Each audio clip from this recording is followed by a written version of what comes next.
મને દુઃખ થયું આજે યુસીસીમાં અમારા આદિવાસી સમાજના લોકોએ સમર્થન આપ્યું અને ઘણાએ તો એવું કીધું કે આદિવાસીઓ પર લાગુ પડવું જોઈએ. અલાભાઈ, યુસીસી લાગુ થશે તો જે અમે ચૂંટાઈને આવીએ છીએ આદિવાસી બેઠકો પર એ નષ્ટ થઈ જશે. આપણા બાળકોને જે અનામત બેઠકો પર ભણવાની તક મળે છે, સ્કોલરશીપ મળે છે, એ પૂરું થઈ જશે. જળ જંગલ જમીન પરના અધિકારો નષ્ટ થશે. કેટલાક આદિવાસી સમાજના લોકોએ એવું કીધું કે યુસીસી આદિવાસીઓ પર પણ લાગુ થવું જોઈએ. તો આવા ઘણા લોકો હોય છે. ખરેખર એમણે યુસીસીનો અભ્યાસ કરવો જોઈએ, એનાથી શું અસરો થવાની છે એનો પણ અભ્યાસ કરવો જોઈએ.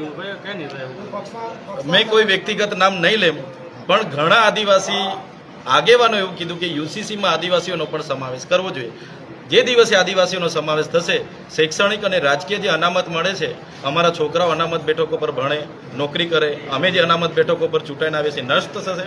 સાથે સાથે 73AA હોય, એટ્રોસિટી એક્ટ હોય, પૈસા એક્ટ હોય, અનુસૂચિ 5 પર જે જળ જંગલ જમીન અધિકારોના પ્રાવધાનો મળે છે, તમામ વસ્તુ નષ્ટ થશે. એ કદાચ એ લોકોને ખબર નહીં હશે, એટલે એ લોકોએ કીધું કે યુસીસીમાં આદિવાસીઓનો પણ સમાવેશ થવો જ જોઈએ, એવી ઘણા આગેવાનોએ માંગ કરી છે.